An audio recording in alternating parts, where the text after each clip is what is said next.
Do you believe in devils? People who act on their own desires, causing harm to others, might be called devils. Is there really a way to stand against such devils? My name is Scarlett. Looking back, time has flown by so quickly. My daughter Christy, whom I bore and raised, is now over 20 and has decided to get married. Now that I think about it, I was about the same age as Christy is now when I met and married my husband Matthew. A blissful marriage with the love of my life. Back then, I was oblivious to the devil lurking in the shadows of my happiness. This devil was my husband's mother, my mother-in-law, and this devil bore a human name, Marilyn. Scarlett and Christy are here to serve me, to take care of my life. It's all about money, cash, hand it over quickly. When did the devil's cry echo, I wonder? My dad was a lawyer who worked for the socially weak and believed in justice. I have an older brother, George, who admired our dad and aspired to become a lawyer himself, to contribute to the rescue of the underprivileged like him. Influenced by George, I also harbored a desire to do such work. One day, a TV documentary about people fighting for workers' rights and better working conditions caught my eye. These people were labor relations specialists. Learning this, I developed a keen interest in this profession. To become a labor relations specialist, legal studies were essential, so I set my sights on a law school and dedicated myself to studying. George had already made it smoothly into law school and was on track to pass the bar exam. Sometimes I resented not being as smart as George, but I poured my best efforts into my studies. Thanks to my hard work, I was accepted into university, where I learned about law and gradually approached becoming a labor relations specialist. Maybe because I wasn't brilliant as George, the study of law and university exams were quite challenging, but I persevered. Eventually, I graduated, obtained my degree, and got the necessary qualifications. After graduation, I landed a job at a law firm. The CPA exam I passed in high school and the CFP qualification I obtained during college were closely related to the work and laws handled by a labor relations specialist, which seemed to work in my favor during the hiring process. Gaining experience in my job, I realized the societal importance of my work and led a fulfilling life. In the office, there was a senior named Matthew, from whom I learned a great deal. Matthew is earnest, has a strong sense of justice, and above all, he is passionate about his work. At first, our relationship was that of mere respectful colleagues, but as we worked together, I was increasingly drawn to his kindness and reliability. In other words, I began to fall in love with Matthew. And he too started to see me, not just as a junior colleague, but as someone special. Just like water flows from high to low, our relationship naturally progressed into dating and eventually led to a promise of spending a lifetime together. When I shared the news of considering marriage with Matthew, Mom clapped her hands in joy, and Dad, while showing a smile with mixed feelings, blessed us. George, who by then had finished his legal clerkship and become a lawyer, congratulated us too. Smiling besides George was his wife, my sister-in-law. Matthew is an only child, and his father passed away the year before last, leaving him with his mother, Marilyn, at their family home. Before our marriage, a family meeting was arranged. The attendees were, of course, Matthew and I, Marilyn, and both my parents, along with George and his wife. Marilyn, who would become my mother-in-law, is 55 years old, but looks younger for her age. Maybe because of this, her makeup seemed a bit heavy and flashy. But that's a matter of personal taste, and it wasn't excessively flashy or concerning. She was always smiling, repeatedly expressing her happiness about her son's marriage. As greetings ended and conversation flowed, my mom said, "It must be lonely since your husband passed away." "Oh no, not at all. I've actually found freedom in being alone, and I have Matthew with me, so I'm not lonely," Marilyn replied nonchalantly. I thought that would be the end of it, but Marilyn continued. My husband left a decent fortune, so I don't have any financial troubles. I even invest some of it and get returns. Even if things get tough, Matthew earns quite well as a labor relations specialist, and Scarlett does too, so I have nothing to worry about. There was something off about the way Marilyn spoke with such ease. My parents exchanged glances, and George slightly tilted his head. Marilyn seemed oblivious to their reactions and kept talking. I hear Scarlett's father and brother are also lawyers, earning quite well. It's an honor to become relatives with such people. Mother, what are you saying? That's rude. Matthew interjected. With a cool smile, she responded. Rude? How so? I'm just admiring how great that is. I'm not saying anything bad. I'm happy to become relatives with a wealthy family. I'm just honestly expressing my joy. Why are you happy about that? It's none of your business, Mother. After all, if my dear son and his wife ever face any troubles, they could help us out, right? It's reassuring for a parent. If the son and his wife are well off, they can lend a hand if something happens to me. It's a relief for me, you know. What she's saying seems off. Brown, Vivian, I apologize. My mother might be nervous and saying things that are not quite right. If she's made you feel uncomfortable, please accept my apologies. Matthew interjected, wiping sweat from his brow and trying desperately to smooth over the situation. I tried to help. Marilyn, it's okay. We plan to live a stable and well-planned life, so we won't face any troubles. Right. Sorry for the unnecessary worry. Yes, just work hard and earn well. However, Marilyn's response was odd too, leaving me at a loss for words, and I froze. Marilyn seemed oblivious to the atmosphere, happily sipping her coffee. That evening, back at home, my family expressed their discomfort about Marilyn. Is that mother-in-law okay? Is that just her personality? Or is she saying those things deliberately? If it's deliberate, what's her intent? I don't know. She seems to be a completely different type from us. It's incomprehensible to talk about money and wealth in such a setting. Is that normal for her? The family meeting, including my sister-in-law, was filled with questions. Actually, after that family meeting, Marilyn said something to me. As the meeting ended and everyone started to leave, I happened to be the last one with Marilyn. Hey, Scarlett, you're going to live with me after you get married, right? Let's discuss living expenses and housework. It'll be a help for me. After all, Matthew is a boy and can't do any housework. I had never considered living with Marilyn. She is still healthy and not of an age to be considered elderly. I wanted to start my married life with just Matthew, and I thought that was only natural. I didn't tell my parents or George about this interaction, but I mentioned Marilyn's words to Matthew the next day. I never thought about living with Marilyn right after getting married. You're not considering that, are you, Matthew? Of course not. My wish is to build a life just with you after our marriage. And Scarlett, I'm telling you this because it's you, but I can't wait to leave that house. I understood Matthew's feelings, but when I asked him why he was so eager to leave his family's home, he said, You might have felt it during the family meeting, but my mother has an abnormal obsession with money. It was just as my family had suspected. She often demands money from me, saying she raised me, and even specifies a substantial amount as rent every month. Matthew didn't understand why Marilyn was so fixated on money. It might be something she was born with, he thought. As I'm starting a new family with you, I think it's better to keep some distance from my mother. Actually, I want to. Later, Matthew clearly told Marilyn that we would not be living with her. Thus, we could start our sweet married life together in our own place. However, I would later find out that Matthew hadn't told me everything. As we both worked, we decided to contribute equally to our living expenses and save the rest. That was our plan, but the amount Matthew was supposed to put into our joint bank account was consistently short.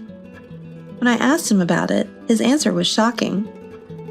Sorry, I've had to send money to Mom. and there are some essential expenses for myself that I can't cut down, so I can't fully contribute to our joint account. Matthew, who had lived at home until marriage, had been depositing a significant amount of money at Marilyn's behest each month. He thought leaving home would end this, but Marilyn insisted on continuing the payments under the guise of remittances. Unconvinced, I decided to confront Marilyn and visited my in-laws' home. "Marilyn, I heard that Matthew is sending you money, but isn't that strange? You're well and have father-in-law's inheritance, so why do you need money from Matthew?" But Marilyn acted as if it was the most natural thing. "What are you talking about? Matthew lived here and paid money every month. I intended to receive money from both after your marriage, but since you refused to live with me, he still owes his duty as a son. In fact, I'm only asking for 1.5 people's share, not 2, so you should be grateful." I couldn't comprehend how she could think like that. Such arbitrary rules, and what duties are you talking about? A son should give money to his mother. That's common sense. Even a son's wife should contribute to her mother-in-law. Don't you know that? Such common sense does not exist. When I firmly denied it, Marilyn's tone changed completely. Marilyn erupted. "You ungrateful fool! I was nice to you, and now you've gotten too comfortable. I won't hold back anymore. You married my son. I will thoroughly teach you what it means to be a wife." Her eyes narrowed, and although not quite split, her mouth twisted into an ugly shape as she hurled insults at me. I was stunned by this unexpected change and felt a surge of fear. I don't remember much after that. I fled the in-laws' house as if escaping. Back home, I told Matthew what happened. But as I spoke, the fear and shock I had felt resurfaced, and tears overflowed. "My mother has an abnormal obsession with money," Matthew explained, "and she's become aggressive toward anything that doesn't align with her wishes. Her sudden shift from calm to rage is shocking."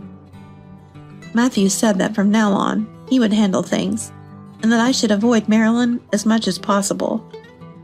Indeed, I didn't want to have anything to do with Marilyn, but I wondered if it was fair to leave Matthew to deal with her alone. I don't know what discussions took place between Matthew and Marilyn afterward, but Marilyn stopped bothering me. Matthew didn't explain in detail, but it was clear to me. The amount Matthew was sending Marilyn each month had increased. Life seemed calm on the surface, but it wasn't entirely peaceful. Marilyn would regularly come over and talk to Matthew. When I tried to intervene, she would angrily berate me. "I have nothing to discuss with you. Don't interfere in conversations with my son, you fool." This happened repeatedly, and Marilyn always left looking satisfied. Matthew wouldn't share the details, but it was easy to guess he was giving her money. It was frustrating to see Matthew's weak stance towards Marilyn, but seeing his distressed state made me want to protect him. Yet I was at a loss for what to do, and couldn't discuss it with my parents or George. During this time, I became pregnant with Matthew's child and gave birth to our beloved daughter, Christy. My parents and George and his wife were overjoyed and celebrated the birth. George and his wife, having no children themselves, shared our happiness as if it were their own.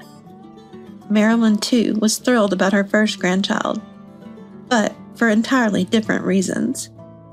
"Such a win! We've got a future earner. A boy might earn more, but a girl can marry rich, then you're set.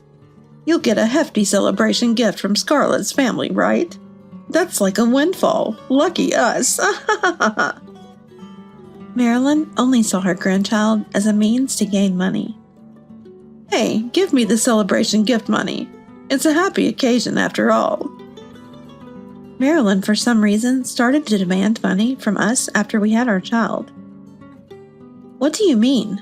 Normally, we should receive a celebration gift from you, Marilyn, right?" "What are you talking about? Listen, you two became parents because I gave birth to Matthew.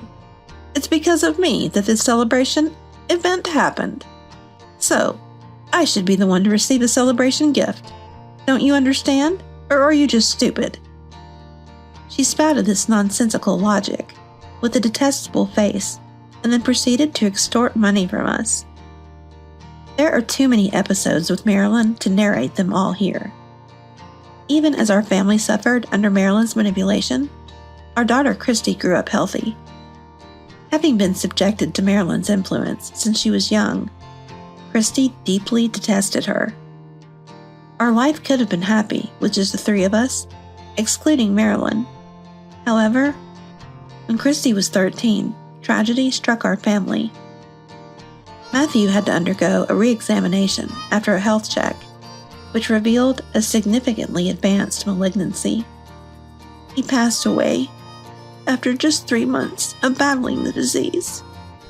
After the solemn funeral, Marilyn's words were jarring. "I expected Matthew to contribute more, but his early passing was unexpected, a real wrench in my plans. But I adapt well. Now, Scarlett, as Matthew's wife, you must serve me. And Christy, grow up fast and marry rich. I'm looking forward to it." Matthew had been a barrier protecting us from Marilyn, but now that he was gone, I felt the full brunt of the onslaught. Marilyn was targeting not just me, but Christy as well. About 3 months after Matthew's funeral, Marilyn suddenly showed up. "I'm getting bored. I've come to collect a substantial amount today. You can afford it. Matthew's inheritance must have come in. Hand it over quickly." Matthew's inheritance is meant for Christy's future. Why should I give it to you? Matthew's inheritance rightly belongs to his mother, me. It's absurd that it goes to the wife and child instead, according to some ridiculous law. So I'll take it directly from you. I have that right. You, as his wife, must take care of me, and Christy has to look after her grandmother. That's common sense in society. You've squeezed enough money from Matthew already. Despite having father-in-law's inheritance, you've received more than enough from us. I countered Marilyn's absurd logic with reason. Then Marilyn, in her typical fashion, started ranting and stormed into Christy's room. "Christy, your mother doesn't understand. You give me what's owed instead." Marilyn screamed and grabbed Christy's piggy bank, smashing it on the floor. The piggy bank shattered, scattering coins everywhere. Marilyn picked up the money with a terrifying expression. Christy stood frozen, trembling at the unbelievable scene. I was too stunned to intervene or even speak. After stuffing the collected money into her pocket, Marilyn threatened, "I'll let you off with this for today, but if you don't transfer the usual amount to the bank account within 3 days, who knows what might happen? Christy needs to grow up and lay bigger eggs, but if necessary, we can start now. Well, never mind, just remember, you and Christy exist to serve me, to take care of my needs, my lifestyle. It's all about money, cash. Hand it over quickly." She left as quickly as she had arrived, like a storm passing through. It reminded me of a phrase from a popular TV show theme song from the past. I decided to focus solely on protecting Christy. I dodged Marilyn's unreasonable demands while waiting for the right moment, accepting them when necessary. And so, about 7 years passed. "Why didn't you invite me to my granddaughter's wedding?" Marilyn suddenly called one day, furious. "You're failing as a son's wife." Who is this? I don't have any children. What? I don't understand what you're saying. I'm coming over now, so you better change your attitude and wait. True to her word, Marilyn came and started berating me. "Why wouldn't you invite me to the wedding of my cash cow? I heard the groom is quite wealthy. You should greet me properly now, or it'll be troublesome later." As I said earlier, I don't have a daughter, and who are you? You should be a stranger to me. Marilyn looked confused, unable to comprehend my words. My aim was to protect Christy, to ensure she grew up and achieved happiness, skillfully evading Marilyn until then. Now Christy is married and found happiness. First, to protect her, I asked George to help with what you might call an evacuation. I had sent Christy to a safe zone out of Marilyn's reach. George and his wife readily cooperated, and Christy's evacuation lasted nearly a year. George and his wife, having no children of their own, cherished Christy as if she were their own daughter. When Christy turned 15, they made a proposal to formally adopt Christy. If Christy remained my daughter, Marilyn, as her grandmother, would continue to haunt her. By severing my legal ties with Christy, Marilyn's connection would also be cut off. Although the legal relationship between Marilyn and us had ended with Matthew's death, adopting Christy as George's daughter would further sever ties with Marilyn. I accepted George's proposal. I couldn't let Christy continue to be preyed upon by Marilyn. Even as George's daughter, Christy would always be my beloved child, and George's family had genuinely adored her. They would surely bring her happiness. I bided my time, skillfully handling Marilyn's demands.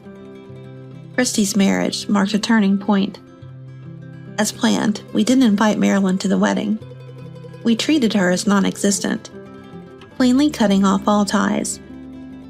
Marilyn might rage upon finding out, but that didn't matter.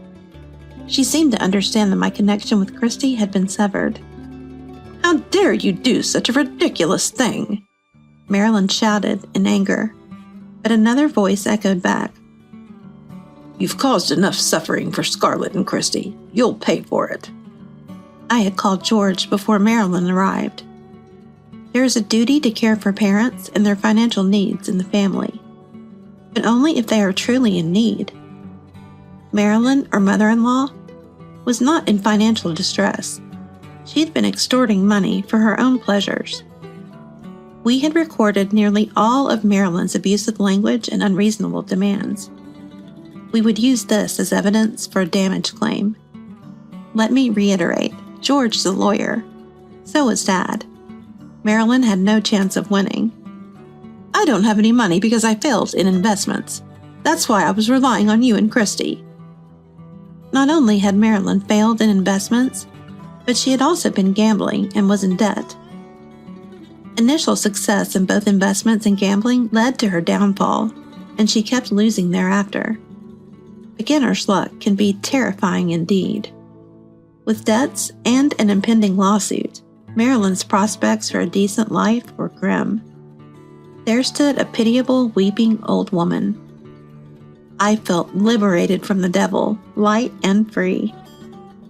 As a labor relations specialist, I want to return to my dream of helping workers, just as I had envisioned. It had been a long, difficult journey, but it was also a time when I gained the treasure that is Christy. Now that my daughter has grown up, I want to use my time effectively for myself.